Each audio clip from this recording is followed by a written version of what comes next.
नूतन सरकार गठन है यहाँ हूँ गोटे प्रथम फ्लैगशिप प्रोग्राम ना है विकसित गाँ विकसित ओडिशा।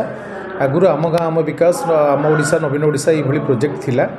सरकार मुख्य लक्ष्य रोचे ग्रामांचल भित्तिभूमि विकास तापर अवहेलित जनजाति जो गुड़ाक मुख्य स्रोत दूर में अच्छा केमती सामिल करवा।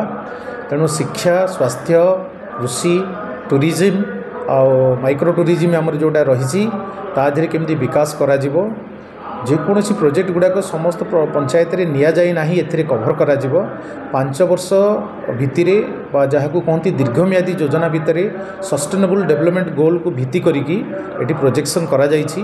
प्राथमिक स्तर में 5000 कोटी टंकार व्यवहार करा जाइछि। प्रति वर्ष 1000 कोटी टंका खर्च करा पंचायत राज पानीय जल विभाग माध्यम कार्यकारी करा जो गोटे आईटीडीए ब्लॉक रही 40% अर्थ रिजर्व करा जाइछि। आउ नेक्स्ट अर्थ गुड़िक अन्य पंचायत यूज करा 14 तारिख सुधा आम ग्रामसभा समाप्त करा ग्राम सभार लोक मानक द्वारा प्रोजेक्ट गुड़क आसीबो एवं ताक ब्लॉक स्तर में आमर टेक्निकल कमिटी ताको जांच करिवो। आउ 16 तारिख सुधा आम जांच करिकी 20 तारिख सुधा आम जिला स्तर के पठेबू। जिला स्तर गला सेटा डिपार्टमेंट द्वारा अप्रूवाल हेले एवं सेटा कार्यकारी ग्रामसभा जो बंद ही नथिला से टर्म थिला पल्लीसभा थिला ग्रामसभा थिला।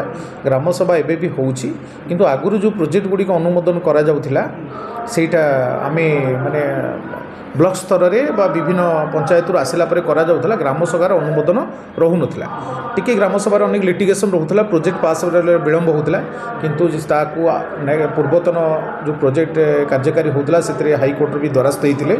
तेणु सर्वसम्मति क्रमे सरकार निष्पत्ति नहीं जेकोसी प्रोजेक्ट आसब ग्रामसभार अनुमोदन पर आसब। तेणु यहीटा भी अलरेडी जेकोसी खाली जे पंचायत राज पानी जल विभाग नुह समस्त लाइन डिपार्टमेंटर प्रोजेक्ट एवं ता कार्यकारी हम आउ सेटा पंचायत ग्रामसभा अनुमोदन है थ्रो ब्लॉक जिला माध्यम अप्रूवाल हम। हिताधिकारी तो लोक मैंने तार हिताधिकारी हेले लोक मैंने किंतु सेटा अप्रूवाल कर पीआर एंड डीडब्ल्यू डिपार्टमेंट से ही अप्रूवाल कर। ग्रामसभा वर्तमान आमको जहाँ इंस्ट्रक्शन अच्छी पंचायत अनेक गुड़िए प्रोजेक्ट बा तार नीड बेस्ड प्रोजेक्ट को पंचायत रे ग्रामसभा अप्रूवाल कर रखिबे। आमे प्रति वर्ष तार प्रायोरिटी बेसिस रे प्रोजेक्ट सिलेक्शन करिकी थ्रो डीआरडीए बा कलेक्टर अप्रूवाल है डिपार्टमेंट द्वारा अप्रूवाल हेले काम होगा।